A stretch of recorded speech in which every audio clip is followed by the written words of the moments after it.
नमस्ते दोस्तों, मैं हूं देव उपाध्याय और आज हम बात करेंगे एक्यूट वायरल हेपेटाइटिस जो लीवर की बीमारी है उसके बारे में।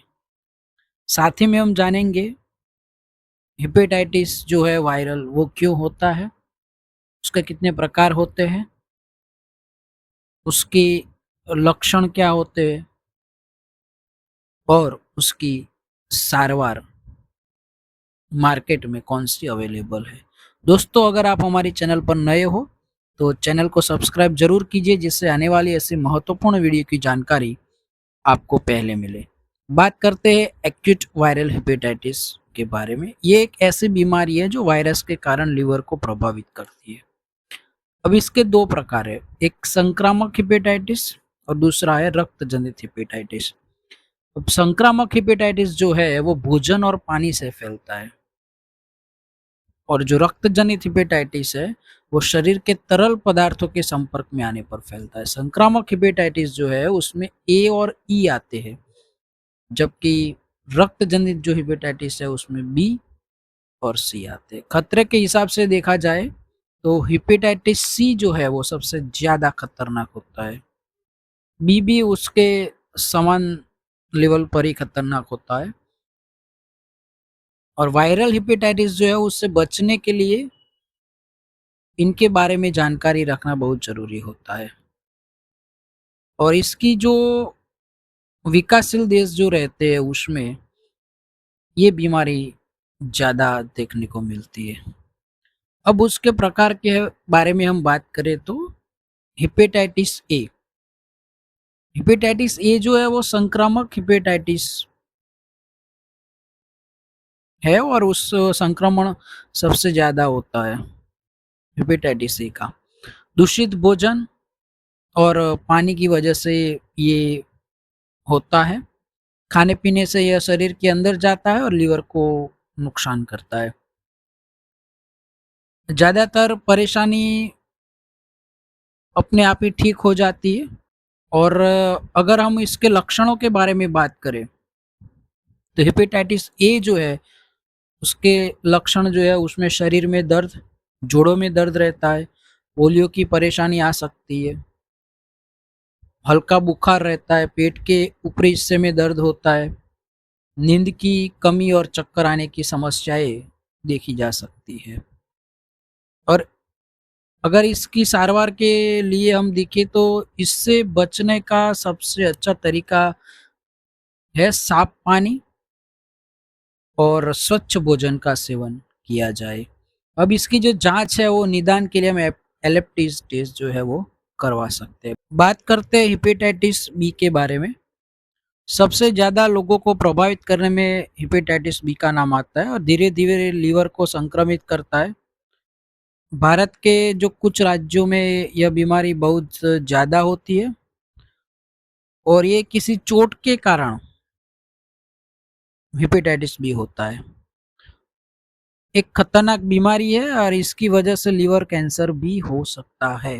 दोस्तों ध्यान रखें, हेपेटाइटिस बी की वजह से लीवर कैंसर भी हो सकता है और अभी हेपेटाइटिस बी का टीका, वैक्सीन जो है वो भी मार्केट में उपलब्ध है। अब हम बात करेंगे हेपेटाइटिस सी के बारे में। अब हेपेटाइटिस सी जो है वो बी की तरह ही खतरनाक है और लीवर सिरोसिस या लीवर कैंसर का खतरा इसमें भी बना रहता है। इसका इलाज संभव है और ज्यादातर रक्त संक्रमण की वजह से हेपेटाइटिस सी फैलता है। इसका इलाज बेहद जरूरी है। अगर सही समय पर इलाज नहीं हुआ तो लीवर को वो बहुत नुकसान कर सकता है। अब बात करते हैं हेपेटाइटिस ई के बारे में। ये जो ई है वो संक्रामक हेपेटाइटिस के अंदर आता है और ये दूषित खाना और पानी की वजह से ही फैलता है। प्रेगनेंसी के समय अगर जो महिलाएं जो है अगर इनको हेपेटाइटिस ई हो जाए तो ये खतरनाक साबित हो सकता है। अभी इसका टीका, वैक्सीन कोई मौजूद नहीं है। इसके संक्रमण से बचने के लिए खान पान से जरूरी साफ सफाई का ध्यान रखना चाहिए खान पान में ही। और कोई भी हेपेटाइटिस हो वो लीवर पर ही हमला करते हैं, इसलिए सबसे महत्वपूर्ण अंग लीवर है और ये खराब हो गया तो शरीर ठीक से काम नहीं करता। इसलिए हेपेटाइटिस की बीमारी से बचाव ही इसका सबसे बड़ा इलाज है।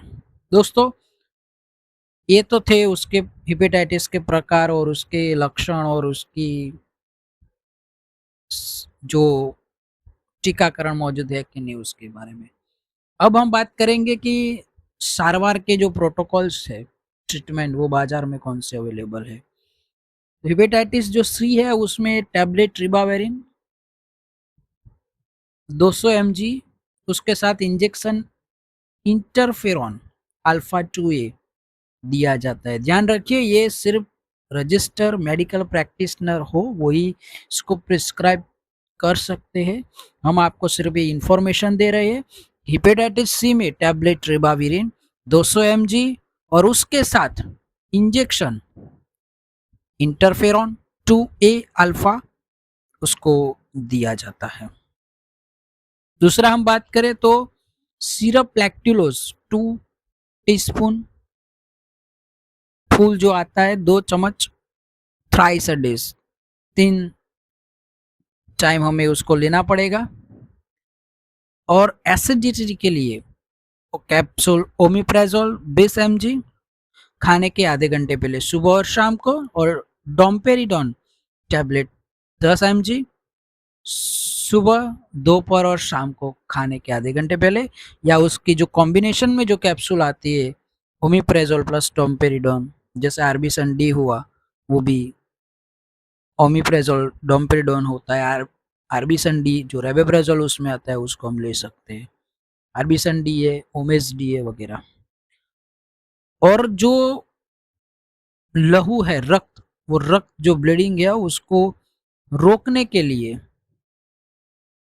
Vitamin K1 injection phytomenadione, vitamin K1 10 mg 1 ampoule 5 दिन तक लगातार उसको देना पड़ता है। तो दोस्तों, इस तरह अगर हम ये जो सारवार है वो करते हैं तो वायरल हेपेटाइटिस जो है लीवर की बीमारी से हम बच सकते हैं। दोस्तों, आपको ये वीडियो कैसा लगा आप कमेंट बॉक्स में ज़रूर बताना। फिर मिलेंगे नए वीडियो के साथ, तब तक के लिए स्वस्थ रहे, मस्त रहे। जय हिंद, जय भारत।